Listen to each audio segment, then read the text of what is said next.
Penyebab blackout pemadaman listrik di seluruh Bali selama 5 jam, ada 2 pasien di RSUD sedang operasi. Seluruh wilayah Bali mengalami pemadaman listrik blackout secara serentak pada Jumat, 2 Mei 2025, sejak pukul 16 WITA. Gangguan ini terjadi akibat kabel bawah laut yang menghubungkan sistem kelistrikan Jawa Bali yang mengalami kerusakan. Dilansir Kompas.com, pasokan utama listrik di Bali selama ini berasal dari pembangkit PLTU Paiton di Jawa Timur. Namun karena terjadi gangguan pada kabel laut transfer tersebut, aliran listrik dari Jawa terputus total. Sekretaris Daerah Kabupaten Badung, Ida Bagus Surya Suamba mengatakan pemadaman listrik ini berlangsung selama 5 jam ke depan.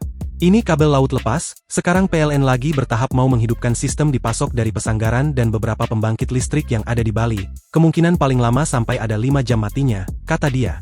Ia mengatakan pemadaman listrik ini terjadi di seluruh wilayah Bali. Saat ini, pihak PLN tengah berupaya menghidupkan beberapa pembangkit listrik cadangan di wilayah Bali, antara lain PLTG Pesanggaran, PLTGU Pemaron, PLTG Gilimanuk, PLTU Celukan Bawang, serta PLTS Kayu Bihi. Meski demikian, ia menegaskan bahwa blackout ini tidak berdampak besar terhadap sektor pariwisata. Ia mengimbau masyarakat Bali agar tetap tenang menghadapi situasi ini. Menurutnya peristiwa ini bisa menjadi pengingat pentingnya kemandirian energi bagi Bali.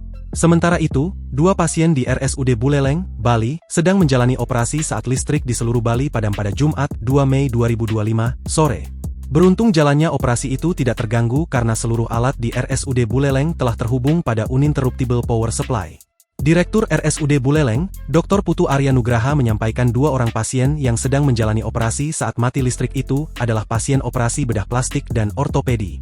Ia memastikan bahwa operasi tersebut tetap berjalan tanpa ada kendala meski listrik padam di tengah operasi.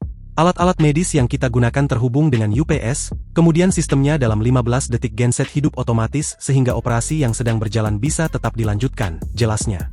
Begitu juga dengan pelayanan yang lain, Arya mengatakan tidak ada kendala. Pihak RSUD Buleleng juga telah menyiapkan 2 genset untuk memenuhi pasokan listrik selama 24 jam. Dengan demikian, pelayanan kepada pasien kegawat daruratan bisa tetap dilakukan tanpa ada kendala. Download Tribun X sekarang, menghadirkan lokal menjadi Indonesia.